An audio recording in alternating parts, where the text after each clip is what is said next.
समझदारी दिखाएं, अपने बच्चे का संपूर्ण टीकाकरण करवाएं।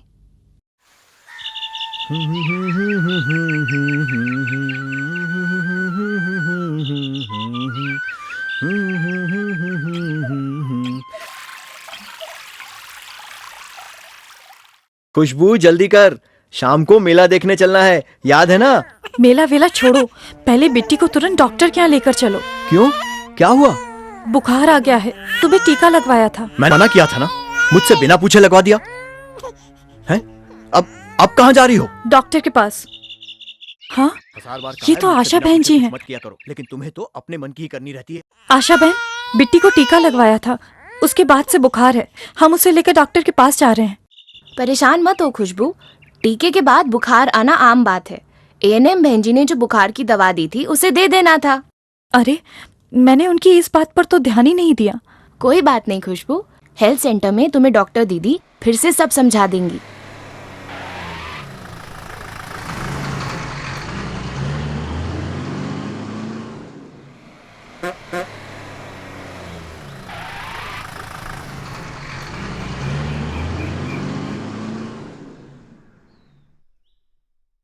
नमस्ते डॉक्टर दीदी। नमस्ते, क्या हुआ बच्चे को? आज सुबह बिट्टी को टीका लगवाया था, उसके बाद से बुखार है। मैंने इसे मना किया था, इसने इसे बिना पूछे लगवा दिया। हाँ, पर ये इसने सही किया। हाँ? मैं समझाती हूँ। देखो, हमारा शरीर एक किले की तरह है। अब जैसे हर किले में फौज होती है दुश्मनों से लड़ने के लिए, वैसे ही हमारे शरीर की भी एक फौज होती है बीमारी फैलाने वाले कीटाणुओं और विषाणुओं से हमें बचाने के लिए। तो हमारे शरीर को कौन बचा कर रखता है?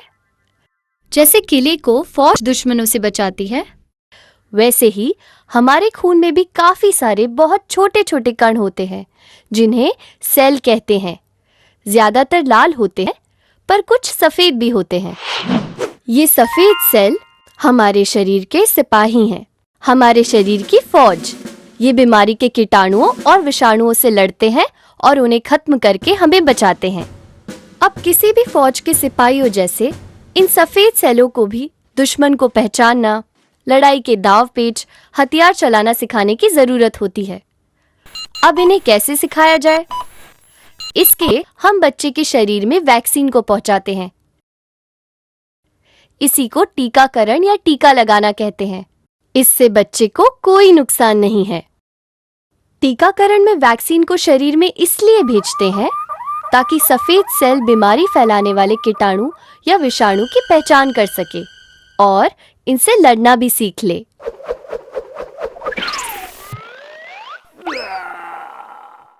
अब जब कभी बच्चे को इन बीमारियों का संक्रमण होता है, तब हमारे सफेद सेल इन कीटाणु या विषाणु को फौरन पहचान जाते हैं और इन्हें खत्म कर देते हैं। अब जैसे फौज की ट्रेनिंग में भाग दौड़ मेहनत होती है, वैसे ही जब सफेद सेलों की ट्रेनिंग होती है तो बदन गर्म हो सकता है। बिट्टी का बुखार भी सिर्फ यही है। इसका मतलब सिर्फ ये है कि उस शरीर के सफेद सेल बीमारी के दुश्मनों से जम के लड़ना सीख रहे हैं, ट्रेनिंग ले रहे हैं। यदि बच्चे को बुखार आता है तो एएनएम द्वारा बताए डोज के अनुसार बुखार की गोली पीसकर माँ के दूध के साथ देना चाहिए। इससे सफेद सेल की ट्रेनिंग भी हो जाएगी और बुखार भी ठीक हो जाएगा। और अगर सूजन हो तो थोड़ी बर्फ या ठंडे कपड़े से सिकाई कर देना चाहिए। अब मेरी बिट्टी को कोई बीमारी नहीं होगी ना?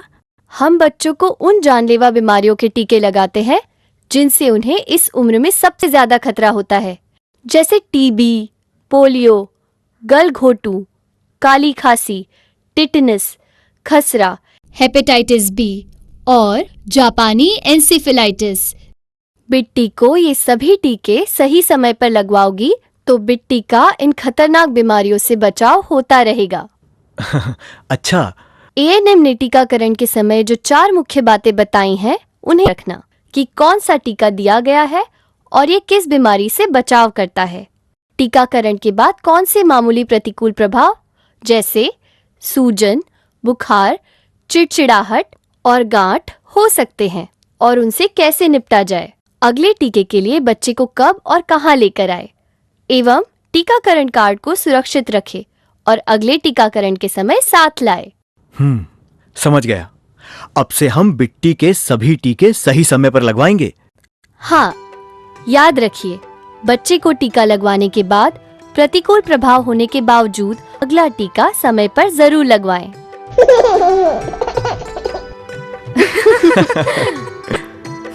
समझदारी दिखाएं, अपने बच्चे का संपूर्ण टीकाकरण करवाएं।